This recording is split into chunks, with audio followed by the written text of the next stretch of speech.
nessa semana em que se completa um mês da primeira confirmação de contaminação pelo coronavírus em Minas, foram registradas 9 mortes pela Covid-19 no estado, de acordo com o boletim epidemiológico divulgado pela Secretaria de Estado de Saúde nesta segunda, dia 6. Então, houve aí um crescimento de 50% em relação ao boletim epidemiológico anterior, do dia 5 de abril, passando de 6 para 9 mortes. Até o momento, são 47.715 casos suspeitos e 498 foram confirmados. Não é possível saber com precisão o percentual de letalidade na doença.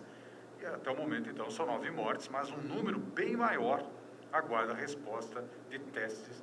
84 óbitos estão em investigação, 119 estão aí em investigação. Então, esses são os dados que nós temos aí até o momento, a nível Brasil, onde você ouviu aí, temos mais de 500 casos, né, de mortes, 553 casos de mortes, com 12.056 casos confirmados de pessoas que estão ali com a Covid-19. Então, são dados divulgados até o momento pelo Ministério da Saúde para esta segunda-feira. No domingo, dia 5, havia 486 mortes e 11.130 casos confirmados. Em relação ao balanço anterior, foram acrescentadas aí 67 mortes e 926 casos confirmados. E o Acre é o único estado do país em óbitos, ali sem óbitos pela doença. Eu passo a palavra ao nosso jornalista Adriano Carvalho, né, que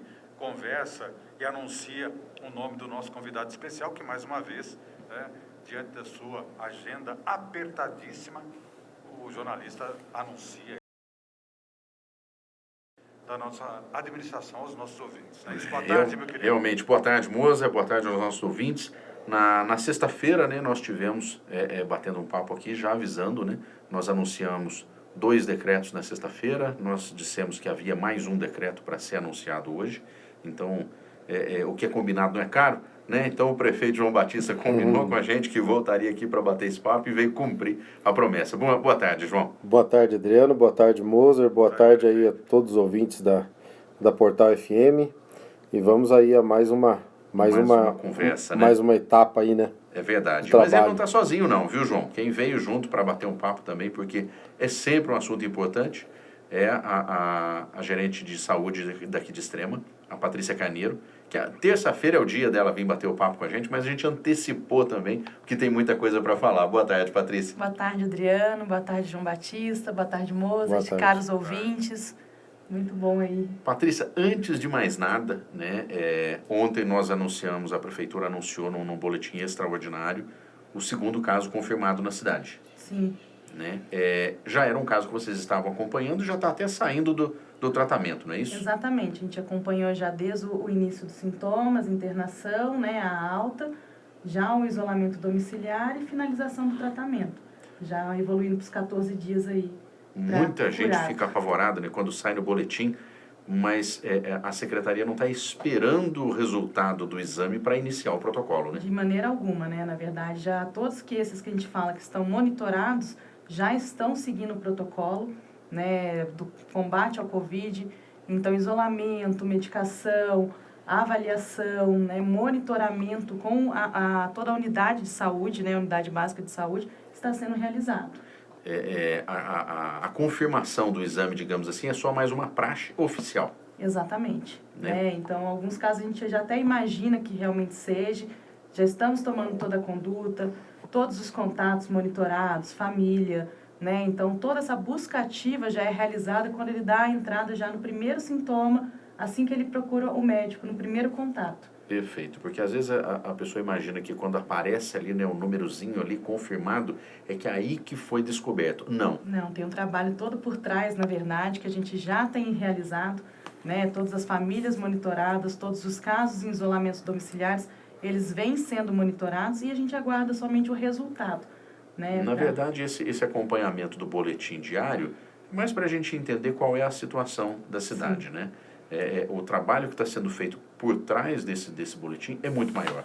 Com certeza, é um trabalho árduo, né, que envolve toda a Secretaria de Saúde, atenção primária, vigilância em saúde, a média complexidade através do pronto-socorro, tem que se comunicar, né, entre si, tem que avisar aonde dá entrada esse paciente, quais são os sintomas, para que a gente monitore na atenção primária todos os familiares, contatos e possa prosseguir aí com o acompanhamento médico domiciliar. Muito bom. Ô João, em paralelo a esse trabalho, também tem esse trabalho, digamos assim, burocrático, né, que precisa ser feito, né, normatizando a cidade, organizando o funcionamento dela para um problema de saúde. Com certeza. Esse é um trabalho que a cada dia a gente vai aí monitorando tudo que está acontecendo na cidade, monitorando o funcionamento das coisas, implementando aí a cada dia novas ações, né, para a gente poder combater a pandemia. Então, a cada momento surge aí uma nova ação da prefeitura, com toda a sua equipe, e a gente vai desbravando esse campo, Adriano, né? Cada dia vai desbravando alguma coisa, vai se ajustando a tudo que está acontecendo também no país, no estado de Minas Gerais, fazendo aí às vezes uma correlação também com decisões que estão sendo tomadas na esfera federal, na esfera estadual, para que a gente possa também sempre estar aí equacionado com todas essas normas, né, e acompanhando não só normas como também decisões que a cada dia vêm surgindo aí nos meios de comunicação, algumas aí até nos meios já no poder judiciário, né, que já começa a atuar em alguns casos aí onde ele está sendo provocado. Então a gente tem que estar monitorando, acompanhando, para poder estar a todo momento aqui adequando a nossa cidade. Sim. Ô Moza, e se a gente imagina que a qualidade da decisão está ligada à qualidade dos conselheiros, o João está muito bem acompanhado, viu? Com certeza. Hoje ele bateu um papo com a dona Luísa Helena Trajano, né, que é a primeira-dama do Magazine Luiza. Isso daí. Usou a expertise dela, o conhecimento dela, né, João? Para ir definindo também o cenário de como é que está aí no varejo, né? Foi uma boa conversa com ela. A gente já tivemos outros contatos aí no começo da crise, né? Porque ela tem um grande centro de distribuição aqui em Extrema, que é a Netshoes, né? E aí a gente vem conduzindo algumas conversas, né? Ela que é uma pessoa que tem aí, né, 1.100 lojas pelo Brasil afora, né, diversos centros de distribuição, atua de forma assim, muito, vamos dizer assim, de uma forma muito agressiva nas vendas pela internet, né? Então é uma pessoa que tem aí um grande conhecimento da área, principalmente da área comercial do nosso país, e a gente conversou bastante hoje sobre algumas questões. E isso tudo faz parte de um assim, quando a gente conversa com pessoas nesse sentido, a gente consegue também balizar algumas decisões que são importantes para que a gente possa tomar as nossas decisões aqui, para que a gente saiba o que está acontecendo de fato realmente, né? Porque você tem muita coisa que você fica só de ouvir falar, né? A mídia, a televisão, ela traz assim um turbilhão de informações que tem hora que você nem consegue dar conta de tanta informação que chega. Então a gente tem que estar sempre aí acompanhando de perto tudo que está acontecendo, mas foi muito boa a conversa com ela e a gente conseguiu aí alinhar diversos pensamentos aí. Pois é, e para quem imagina que a pressão é pouca, Moza, o prefeito de Varginha, Antônio Silva, um prefeito experiente no 4º mandato, renunciou. Jogou a toalha. Resolveu ir para a quarentena, né? Pois porque não dá para agradar todo mundo, né, João? Não dá, é difícil, né? A gente vive praticamente uma economia de guerra. Uma economia de guerra. E na verdade, assim, a grande, assim, vamos dizer assim, a grande parte das decisões, na verdade, elas estão na mão dos prefeitos, né? Porque os prefeitos é que estão na ponta, né?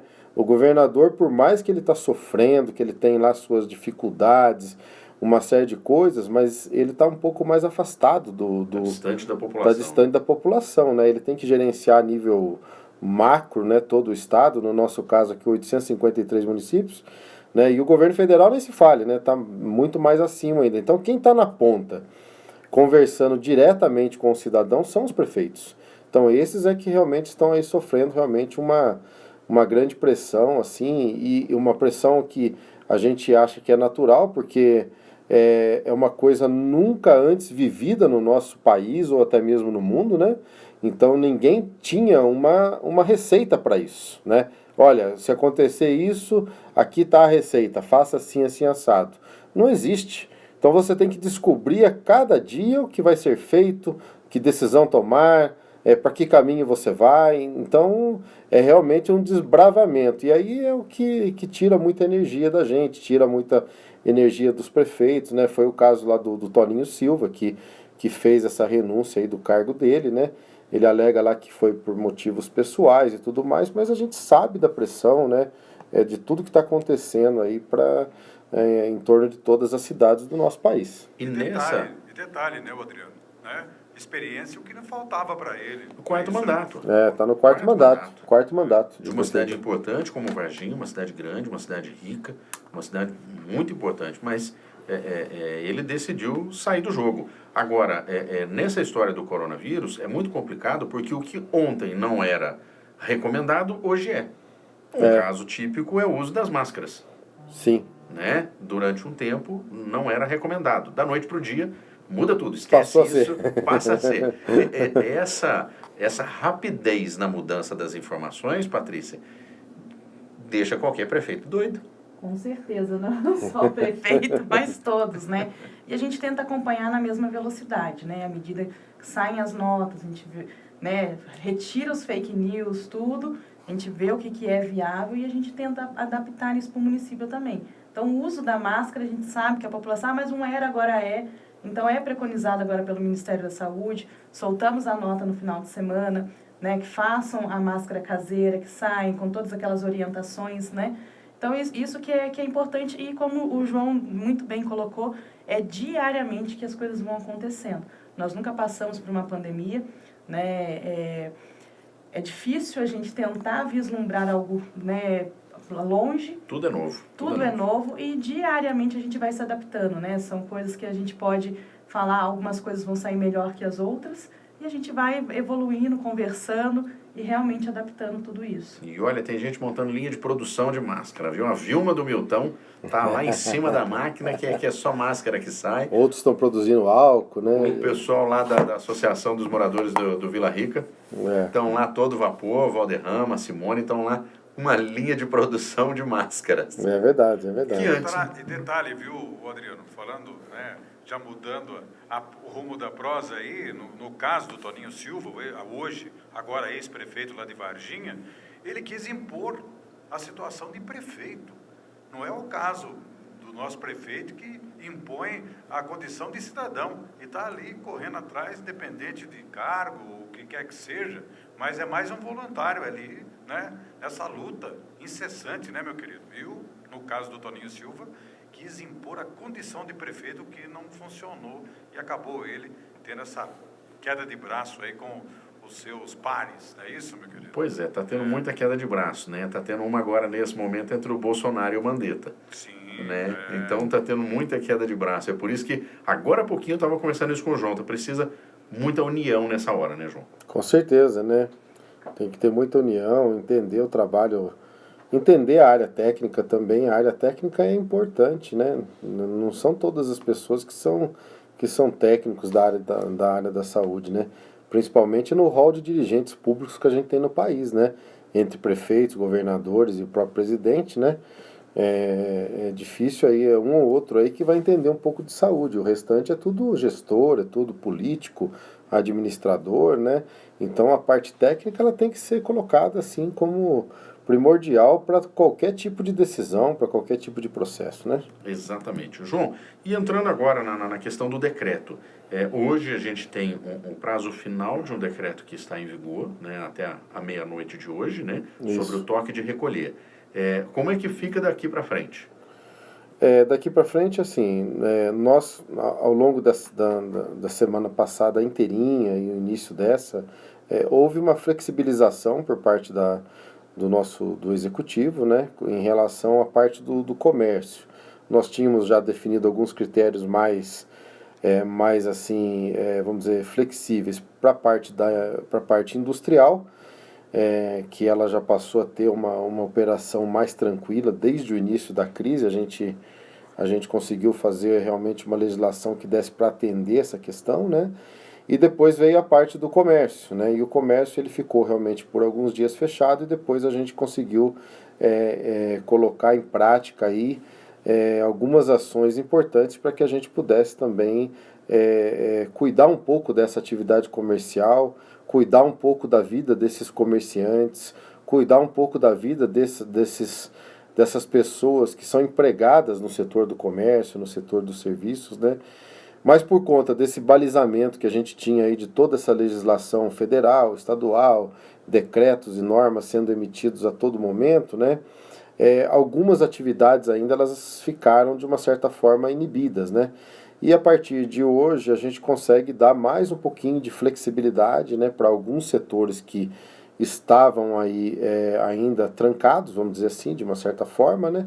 A gente consegue aliviar um pouco esse funcionamento. É claro que a gente preconiza e o nosso jurídico lá está preparando um novo decreto, a gente ajustou alguns detalhes aí, a gente vai preconizar muito a questão realmente da segurança sanitária, que eu acho que isso é o primordial e isso está na responsabilidade de cada empreendedor, né, de cada proprietário, de cada empresário.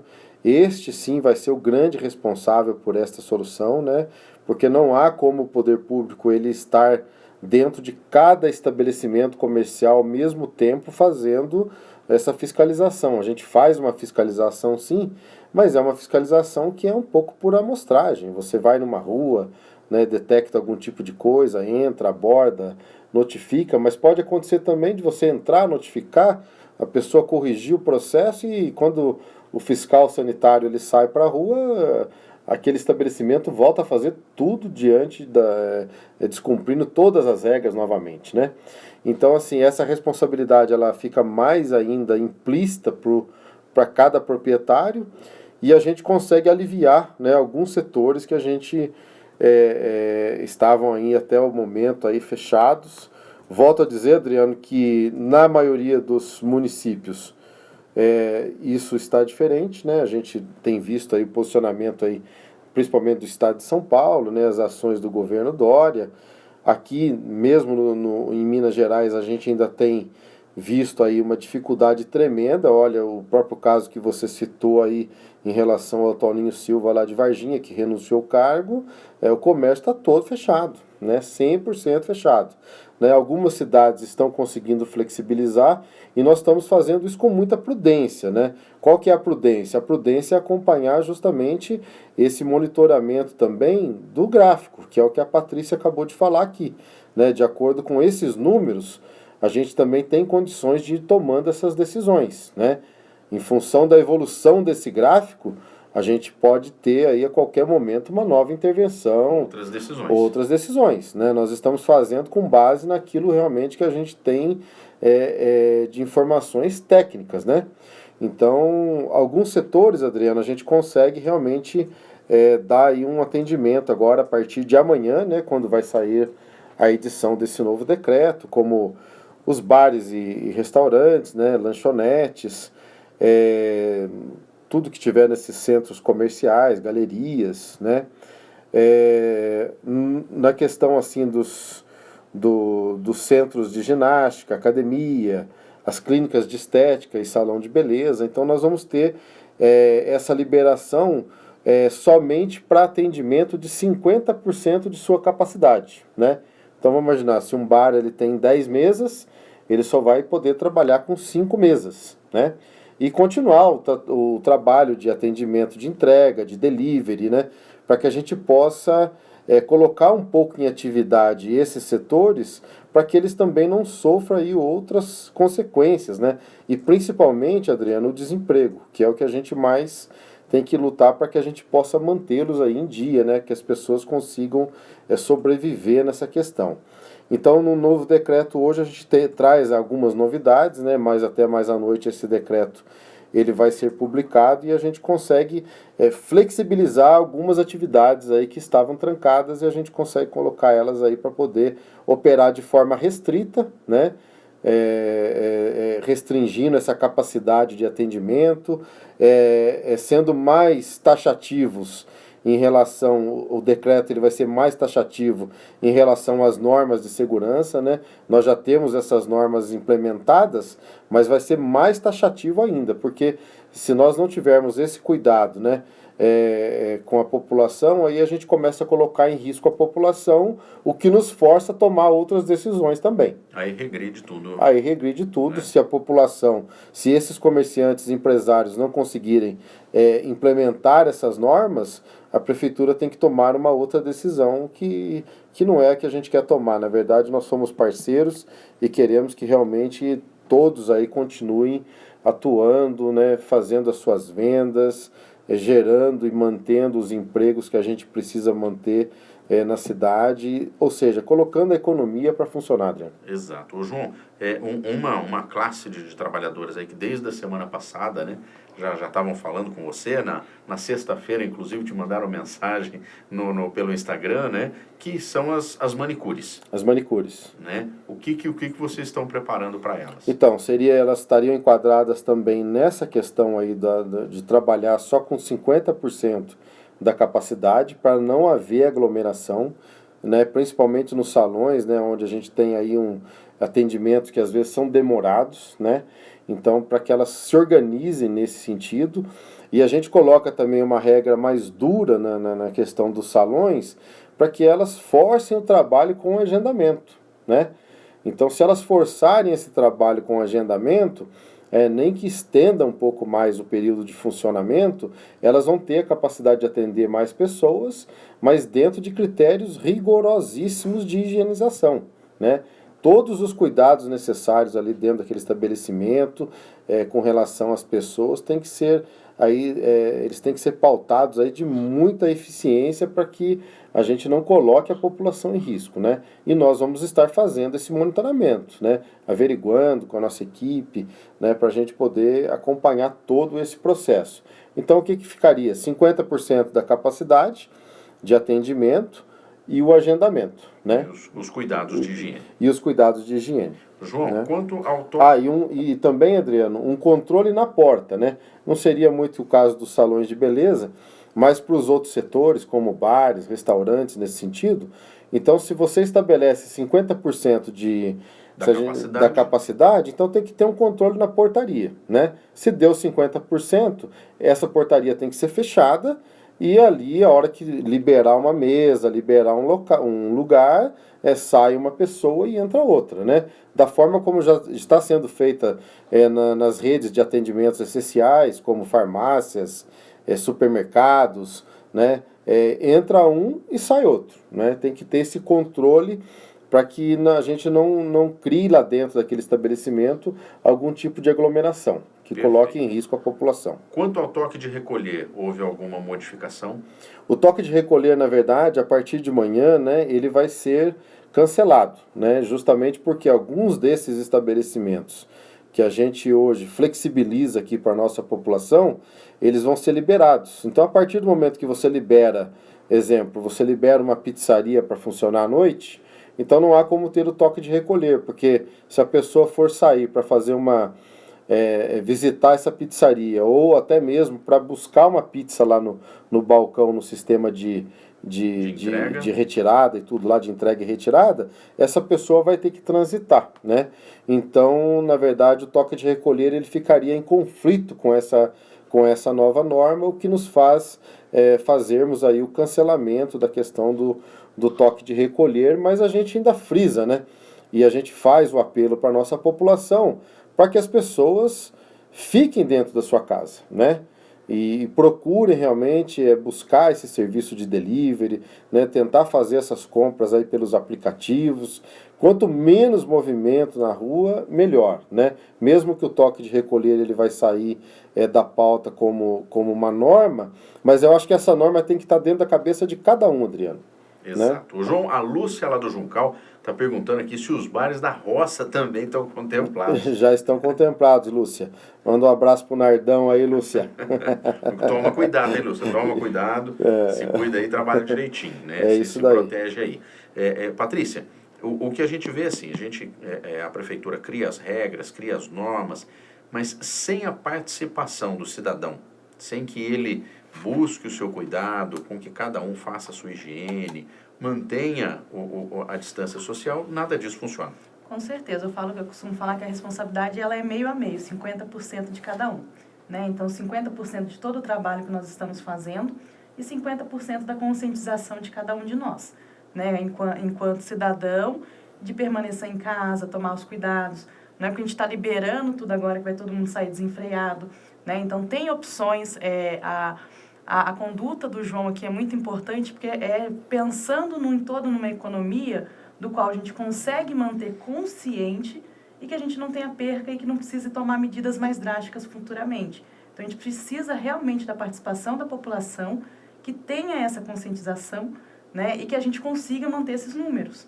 Né, porque senão realmente o nosso gráfico vai piorar e aí a gente vai estar discutindo outras medidas. Todo mundo volta a fechar de uma maneira mais rigorosa. Exatamente. Né? Vou dar um exemplo aqui, né, Adriano? Como eu sempre falo, não são todas as pessoas, né? Eu acho que tem uma grande parte, eu diria que, né, a maior parte da população ela tem contribuído de forma assim muito exemplar até, e toda vez que eu estou aqui, estou falando com o público, com a cidade, a gente agradece, né?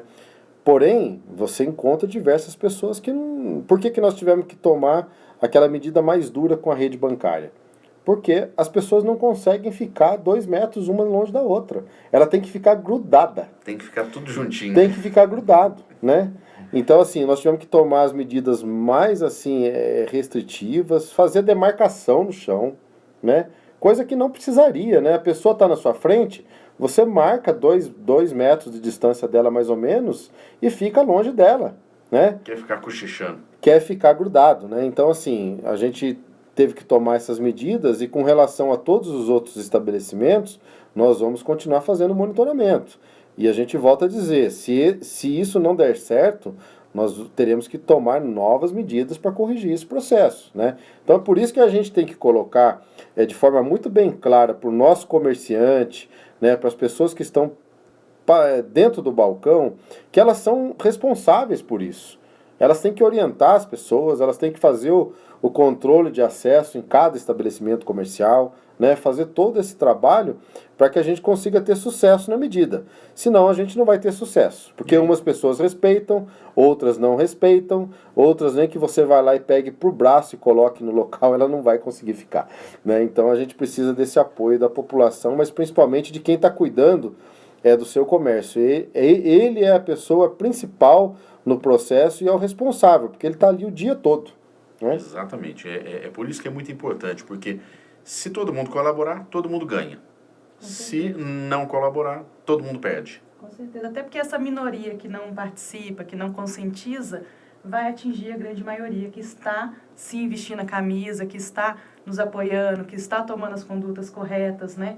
Então, é uma doença que realmente, assim, os outros vão pagar pela irresponsabilidade de poucos. E a questão da fila, né, Adriano? Você dá um passo, o cara que está atrás de você quer dar 2. Então, quer estar coladinho. Vamos dar um espaço? Um espaço aí para a gente então, trazer aqui as notas importantes, as mensagens dos nossos parceiros. E a gente volta daqui a pouquinho. Daqui a pouquinho a gente volta. Né, temos aí uma cadeia de TV fazendo a transmissão do nosso bate-papo. É isso, Adriano? Tem o nosso Instagram aqui. Daqui a pouco a gente volta, pessoal. Tá aí, 8h18.